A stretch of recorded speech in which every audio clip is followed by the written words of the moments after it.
All right, good morning. Thank you all for coming out and attending today's briefing. We're here to provide updates as it pertains to the Peter Manfredonia investigation. Please understand that despite the fact that an arrest has been made, this is still a very active and ongoing investigation. At the request of the Talon State's Attorney, I will not be able to go into the specifics of this investigation following the briefing. Therefore, I will not be taking any questions pertaining to the specifics of this investigation. The purpose of today's briefing was merely to provide updates in terms of where we are in our investigative steps, and also to discuss plans moving forward. Before we begin, as an agency, we just would like to take the time to express our deepest sympathies to those that have been impacted by the crimes that have been committed as a result of this investigation.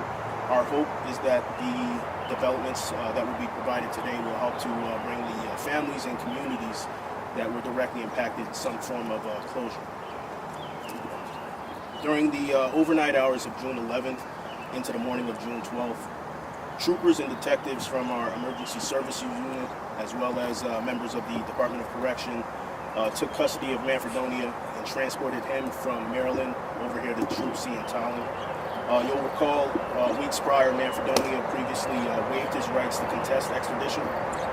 Manfredonia is currently being processed according to state police policy and procedure, and will be charged with the following: murder, criminal attempt to commit murder, assault in the first degree, home invasion, kidnapping with a firearm in the first degree, robbery in the first degree, larceny in the first degree, 2 counts of stealing a firearm, and assault on an elderly party in the third degree. These charges are as a result of the alleged crimes that have been committed in Willington. Manfredonia's bond has been set by the courts at $5 million.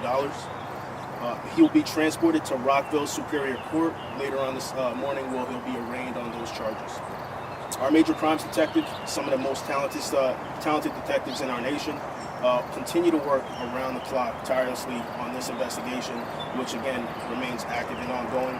Additional charges will be lodged against Manfredonia in the coming days for the crimes that were committed in Derby.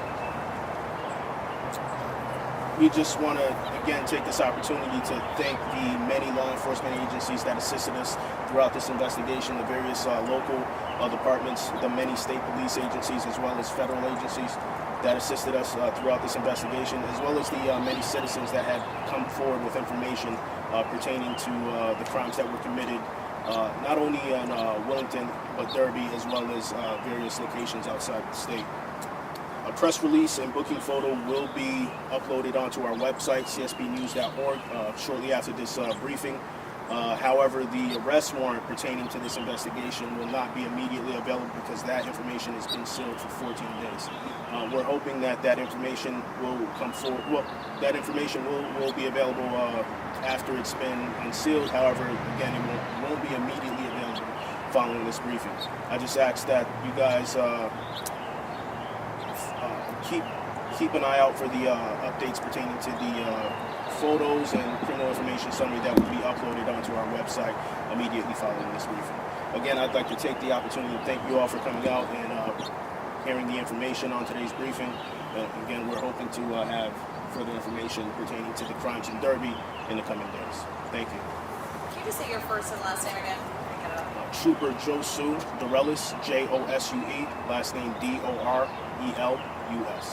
So none of these charges at all are from any of the Derby incidents? Just one thing. Just all of them? No,